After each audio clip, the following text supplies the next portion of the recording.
Hi everyone, lovely to see you. Well, So Claire, it's your stage now. Let's try now. I think you brought a presentation. yes, I do, and I'm keeping everything crossed that I'm going to be able to share it. Yay! Perfect. Awesome. Okay, so can you just confirm that you can see that? Yes, we can see your presentation Perfect. perfectly. Okay, so it's absolutely fantastic to be here and to hear about where you're up to with your CEM program. And yeah, I guess I'm here in two capacities. One as a customer experience expert, but also as somebody who is an entrepreneur herself and in the last 4 years has built my own startup business that's now called Women in CX. So, in terms of what I'm going to be talking about over the next 30 minutes or so, I'm going to share some of the lessons that I think that we can learn from startups. As you saw, the title of this presentation is customer-centric entrepreneurship. I think it's really important that we actually get set to defining what that actually means, but also what that really means in practice in terms of organizationally transforming businesses to put customers at the center of what they do, not just in terms of the words that we use or the phrases or the slogans, but that way. And I'm not entirely sure why, but my presentation is moving itself along. So, in terms of my backstory, yes, I was a corporate entrepreneur. I'd always been the person that would be given a blank sheet of paper in many businesses, and the first person with customer experience in my job title, up to and including being the head of customer experience at Sainsbury's. So absolutely have sat where you are and seeing some of the roles that showed up. I've done very many similar roles to you whilst working in big corporate organisations. But in 2018, I decided that I was going to leave the safety of corporate world, and I started my first business called CM Experience, which was a consulting company that was the dream. I was like living and traveling all over the world and being a digital nomad, which was absolutely fantastic. But unfortunately, in 2020, because most of my clients were actually based in the Southern Hemisphere. When the pandemic happened, that business was sadly a casualty of the pandemic. But it opened up the space for me to launch my first startup, as I said, called Women in CX. We started with a podcast actually that went on to build an online membership community. Is since grown into a media services business and also a consulting company where we're working with huge clients like Siemens, and it's all about resourcing and supporting women from the community with bigger and bolder opportunities. So I'm in a minority because actually, I'm still here after 4 years because 90% of startups fail, and that's not new news, but it hasn't changed significantly over time. So we thought we'd actually start with another little poll, which is to ask you why you think that startups might be failing. Oops. Is it poor sales and marketing strategies, cash flow problems, tech problems, people leadership problems, and product issues? And I'm just going to take my slides down for a second and stop sharing here so I can see what you guys say. So I've only got 2 votes so far. I know there's more people than that on the webinar, so I'd love to see more cash flow problems. Okay, can we get a few more votes in? Everyone's got a lot of confidence in the technology here. People in leadership, poor sales and marketing strategies. Only 45% have voted. Have we got any more votes to come in?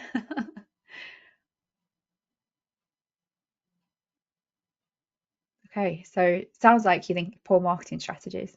Oh yeah, that's just popped up again. Leadership again. Yes, so we'll do the big reveal.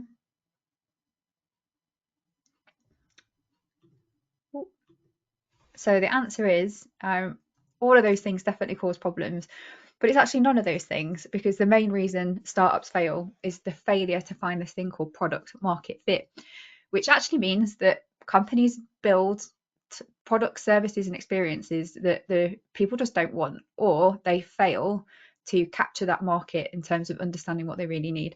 So in actual terms, only 3%, according to Bain, of startups ever actually reach this elusive goal of finding product market fit.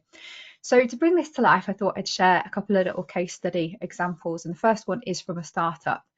And I don't know if you would ever have heard of this, but it was a company called Quibi who had this brilliant idea, or so they thought, of bringing together the consumer trend of snackable content with quality content. So if you think about like the blend of TikTok and Netflix, they thought actually if we could bring those two worlds together, give people bite-sized content that's the same quality as Netflix, that's really going to tap into a need that we have.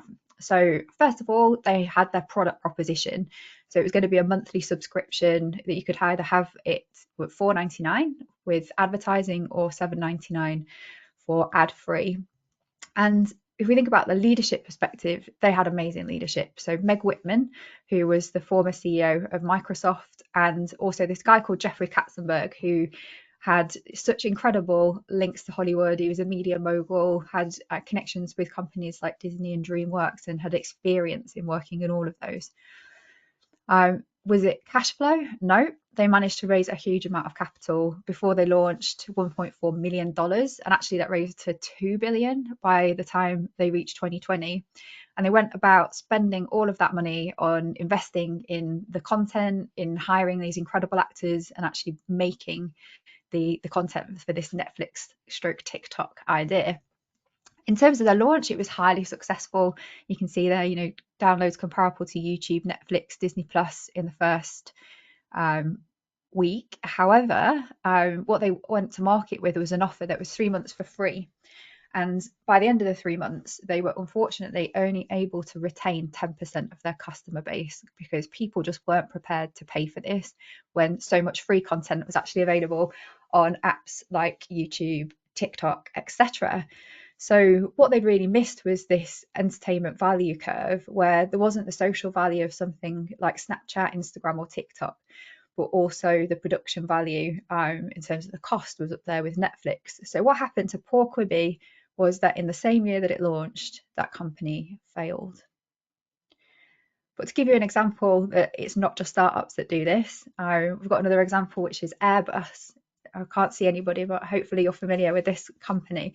And what they did was actually really listen to the consumers of air transport and created this wonderful product called the A380. And if anybody's ever flown on this, you'll know it solves so many problems: the ambient lighting, the way that the air recycles, the comfort of the chairs, the bigger size of the pitches because it's a much larger aircraft. And I personally definitely would always opt to fly with A380 if I could. And consumers absolutely loved it. Satisfaction was through the roof. It's ranked as the most awesome passenger experience from this point of view. However, they crucially miss the fact that it's not the consumers that are buying these aeroplanes. Actually, they had a client in between, which is the airlines itself.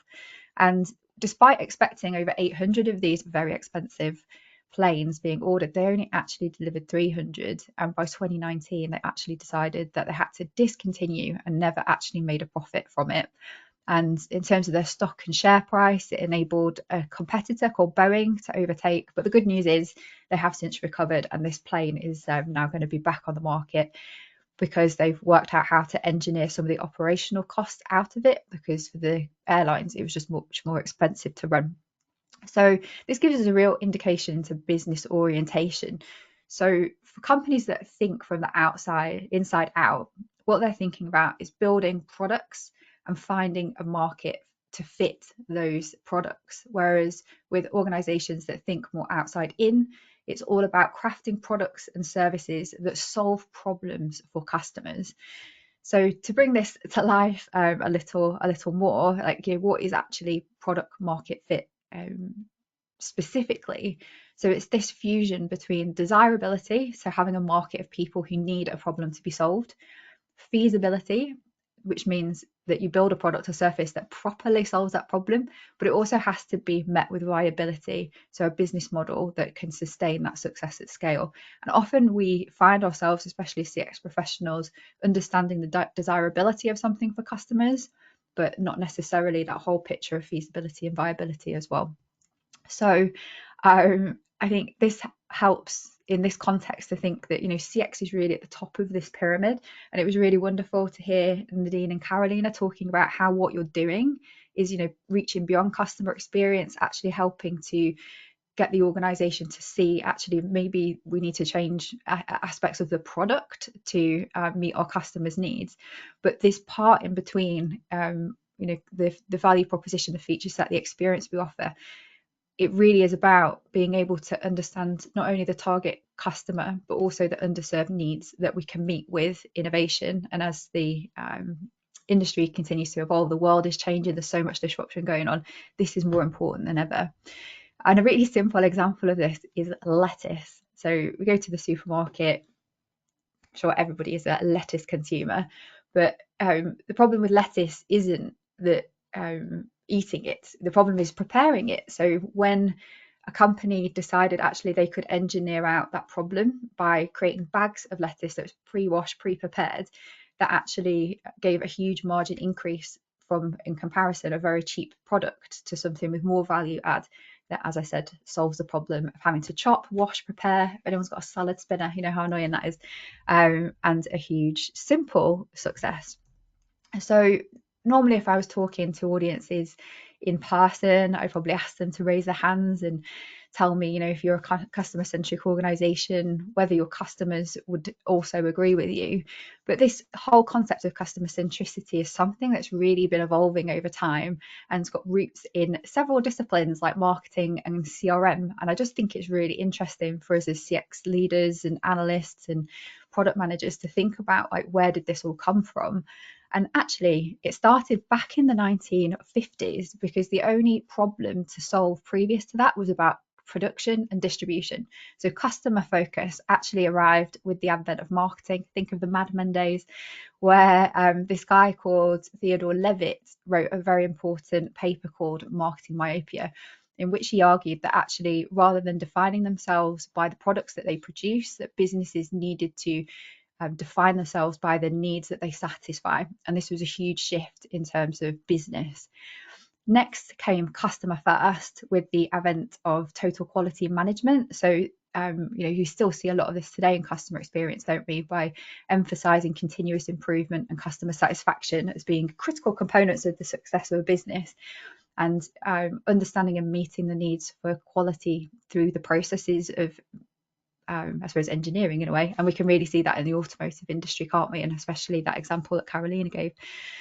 Then we came on to customer loyalty in the 1990s, where we started to be able to have tools that enabled us to gather things like data and to analyze what that actually meant in terms of the relationship and improving satisfaction. Again, something that's been touched on today. And we're seeing the increase of this with technology, artificial intelligence, the ability to lift and shift huge sets of data, and understanding the relationship between the data we see and the relationships that we build with customers. And in the last 20 years or so, it was all about customer centricity. We moved into this era of customer experience, strongly influenced by digital and technology. And the concept of customer centricity emphasizing the need for this to be an embedded thing within the organization, and much more broadly as a strategic approach to customer centricity. Customer centricity, need to be able to say that word, that moved us away from just thinking about customer service and marketing to analysing and thinking about the whole experience. Because where we find ourselves today is in this experience economy, where in today's business environment, it's a real competitive distinction based on the quality of the experience that we provide. And the value is super clear. According to Deloitte here, customer-centric brands report on average 60% higher profits. But I have a real problem with customer centricity, and that's because, first of all, it is really open to interpretation, and we've got this spectrum of customer centricity that goes from it being just a mindset right through to responding to every single customer request we have for change. And at the end of the scale, where it's a mindset, I think we see these platitudes.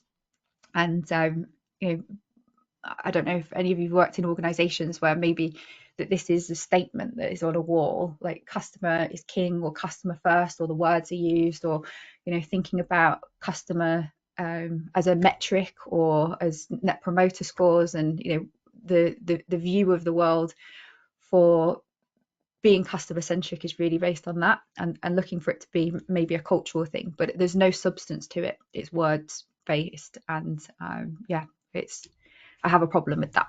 But at the other end of the scale, we've got this singular orientation. So if we only think about our customers and put customers at the heart of everything we do, and we ignore everything else, that can also be really dangerous. And we only need to look at the examples of Blockbuster, who absolutely were tuned into their customers and what they needed, and they were responding constantly to what their demands were in terms of how they progressed, what they offered.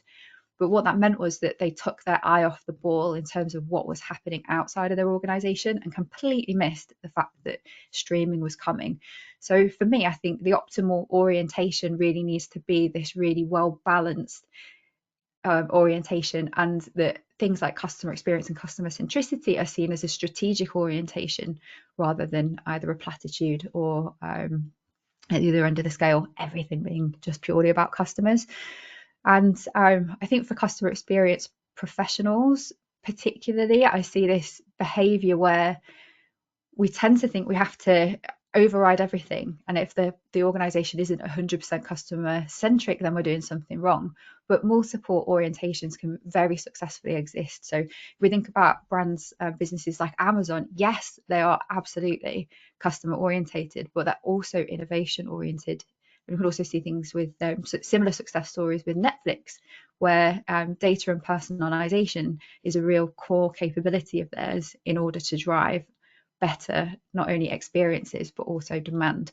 So depending on what industry we're in, how competitive it is, the market conditions that we're operating in, the consumer behavior that we're seeing, and the strategic objectives for us in CX or in customer, we need to really be able to align with creating this optimal orientation for businesses, which I know is a bit challenging. Because the customer reality looks very different to the way in which we see it. You know, they have real lives, they have a context, they've got their own ambitions and goals, they've got things that get in their way, they've got their own wants and needs, the desired outcomes that they're trying to get to. And as organizations, our role is really at this thin end of the wedge. So what organizations tend to do is really just think about focusing research and insights on the organization's role. So things like focus group surveys, complaint analysis, maybe account management. And this only gives us very much the inside out perspective on our customer, rather than how we need to balance with the thicker end of the wedge to really be understanding the problems that we can solve for our customers. But the reality is that this customer centricity thing is really hard, because it means that to move from outside, moving to outside in ways of thinking and behaving is an organizational change at an operating model level. So, you know, we're not just talking about products and services here, we're talking about changes in leadership capability, systems and processes, technology. Experience management is a core component of that, but also the changes that we need to make in terms of people and culture. And I've got a little quote here at the bottom from Ravi Gujalati, who is a leader in the field of customer centricity, who states that, you know, this requires an organization to be deeply attuned to the broader context of its customers' lives and challenges, rather than just focusing on the product or service being offered. So obviously I've given you the problem of customer centricity, but how to fix it. I really love to think about this being a time in customer experience where we take a bit of a step back and we avoid what is becoming our own version of myopia, that, you know, losing sight of the important things because we've got these like glasses on about what we think we need to be, and that is about helping organizations to build a more customer oriented operating model.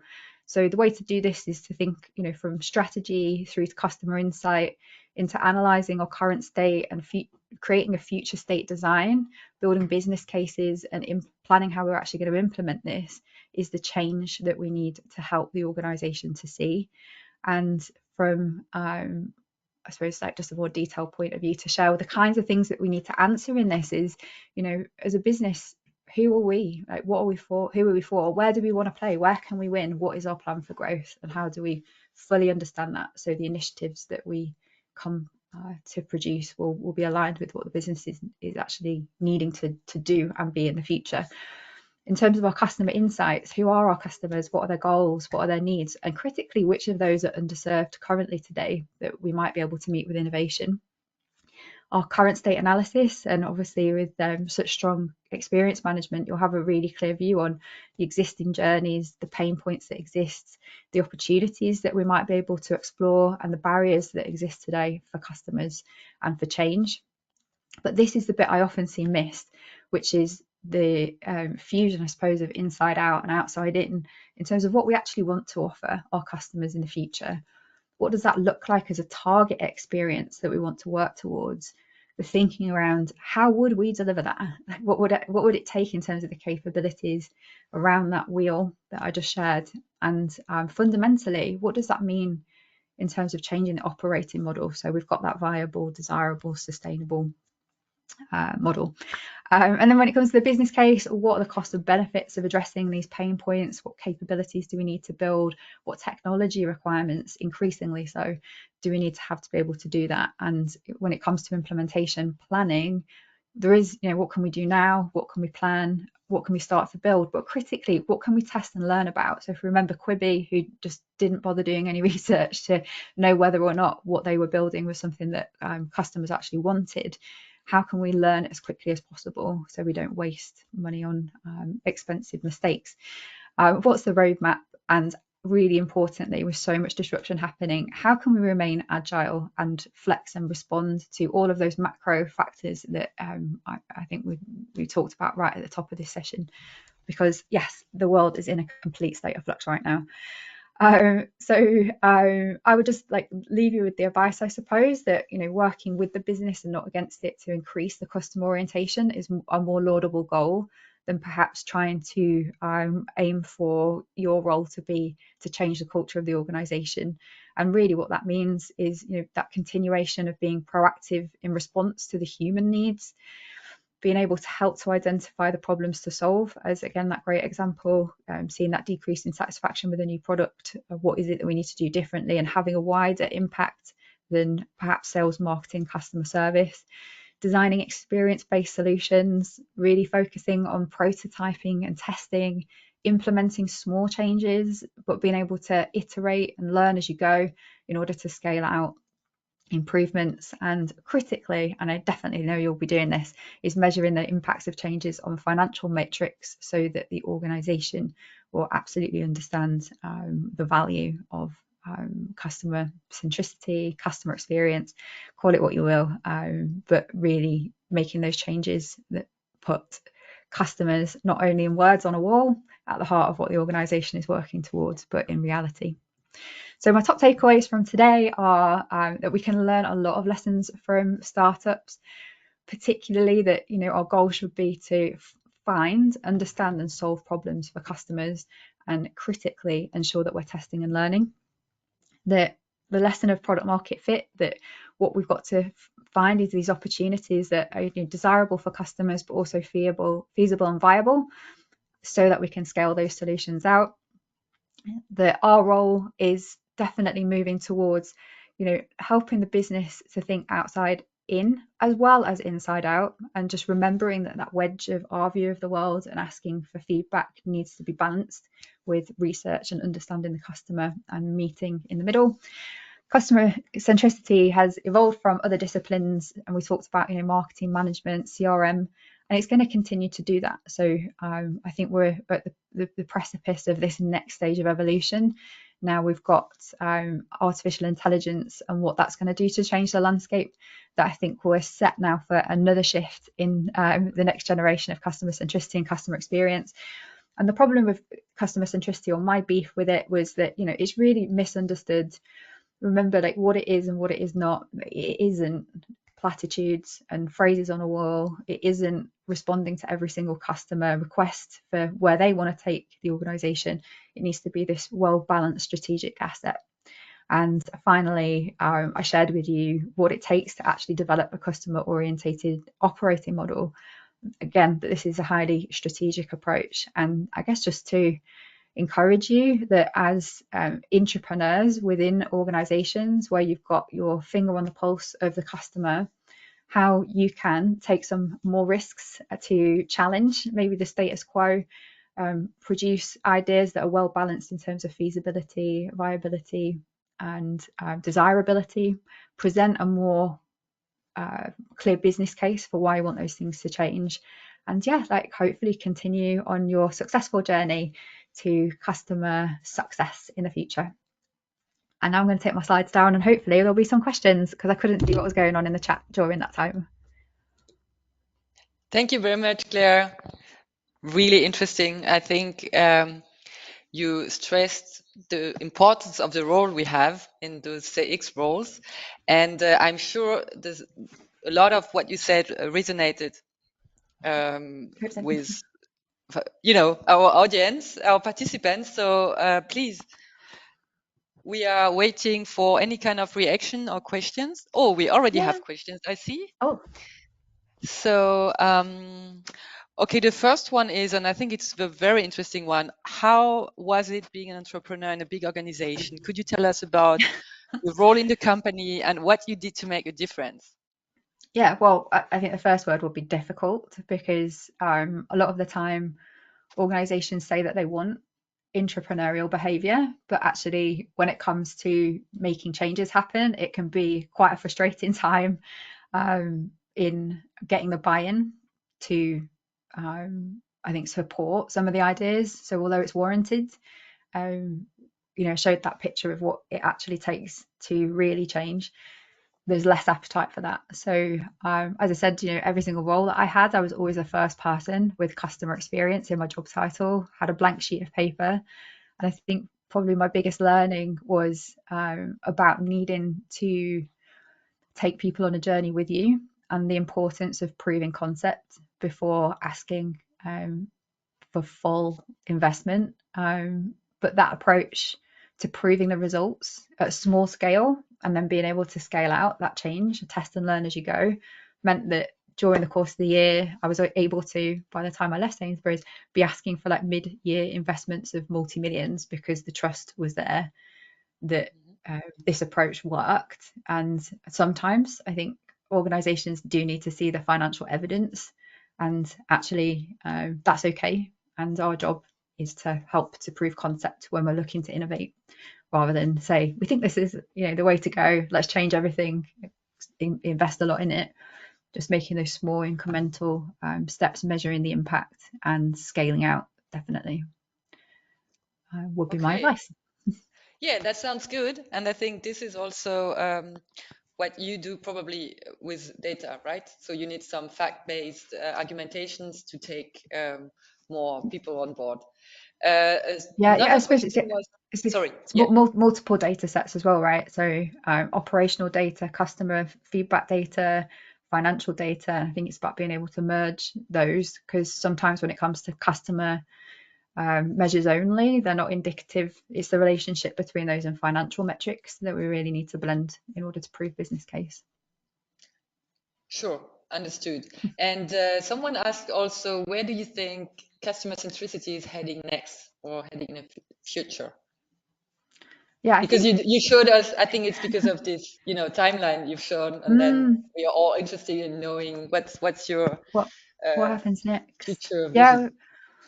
Yeah, so I think there's no two ways about it. The reality is customer experiences especially are going to be massively dependent on AI and technology. And I think the challenge for organizations is how we retain the humanity in that, because things like personalization on the surface seem incredible, don't they? Like we can trigger sales and see immediate results from it. But the danger is that we eliminate not just the human element in terms of people, but that we become over reliant on fully automated journeys. And that lack of humanity is something that customers are already talking about as a problem. So I think for me, the next evolution is, how do we augment humans to deliver increasingly efficient, profitable experiences that don't lose, I suppose, like the heart within them. So I don't know what like customer centricity 2.0 is, but the challenge is definitely going to be about balancing technology and humanity as we progress. Okay, so it's on us, right? Yeah. The last question, I'm not sure I understand it, but I just read it out. How do you get the balance right between voice of customer customer centricity, and the market research aspect. Yeah, so I suppose it's just not being over reliant on one of those things singularly. So you know keep talking about balance, and I think every single sentence I've said today or every slide I've shown has been about balance. So companies that only focus on one of those aspects, so you know the thin end of the wedge and nothing in the thick end of the wedge, means that I suppose continuous improvement is the only likely outcome, as opposed to being able to innovate. And with what's happening in the geopolitical state and as I said, the evolution of technology, like you have to be able to do both. And as I said, I think you know the way that those things can combine in customer centric language, I suppose, is that you know the risk is that it ends up being scores and not really about customers anymore. So how do we ensure that the person, the people, the humans behind these numbers and this data are always represented and seen as a strategic driving force for the future growth of the business? Okay, thank you. Any more question from the audience? No question is reaching me, at least. Oh, So I want to thank you very much, Claire. It was really thrilling to hear you. I think this was a really great start into our program, very inspiring. And we started with this broader customer centricity topic, and now we're narrowing slowly down to customer experience. So our next speaker is thank you everyone. Have a great Volker. day. Yes,